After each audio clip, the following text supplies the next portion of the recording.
What outrageous demands have your relatives made? 1. A relative told me they wanted to buy my house but didn't have the money to pay for it right away. They suggested that I transfer the ownership to them first, and in the meantime, I could keep living there but would need to pay them rent every month. Once the rent added up to the cost of the house, they would then give me the money for the house. 2. It's not about money. I had only been married for a little over a year, and my wife was nearly 3 months pregnant when her aunt, a distant relative, so distant that I'm not even sure how we're related, suggested that my wife go on a blind date with her boss's son. If it weren't for my wife stopping me, I would have seriously lost my temper. 3. Someone in my village heard that I was studying computer programming and asked if I could write a software program to transfer money from the bank into their own account. I was stunned into silence for a good 3 minutes before I could even respond.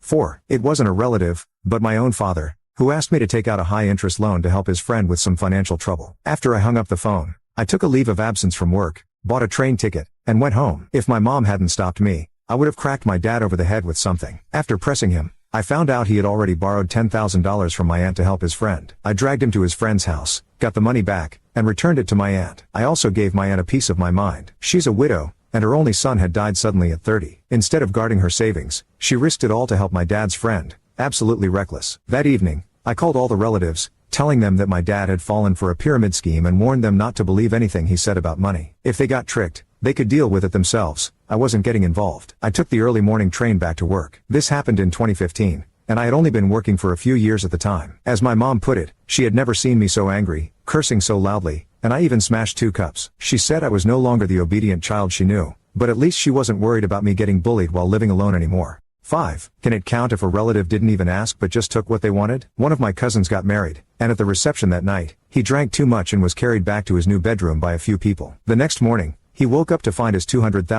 Patek Philippe watch missing. He reported it to the police and posted about it on social media. A few days later, I heard from my dad that another relative had taken the watch while my cousin was passed out on his wedding night. The relative returned it to him, jokingly saying, "I just thought your watch looked nice and wanted to borrow it for a few days. But I forgot, so why did you have to report it to the police?"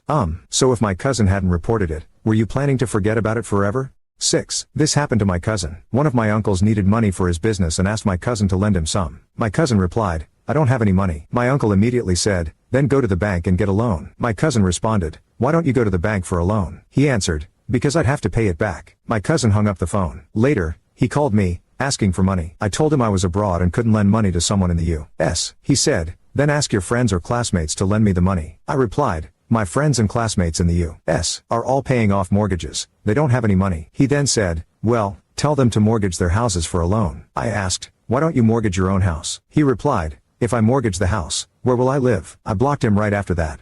7. My second aunt asked to borrow my passport. She said she needed it to secure a loan, and the money would be used to repay the debt she owed my family. 8. A relative asked to borrow $80,000. I replied, somewhat sarcastically, "Sure, I'll sell my new house, then sell my new car, and if I hold off on getting married, I can use the dowry to make up the rest." He replied, "Great, you should be able to get the money together in a week, right?"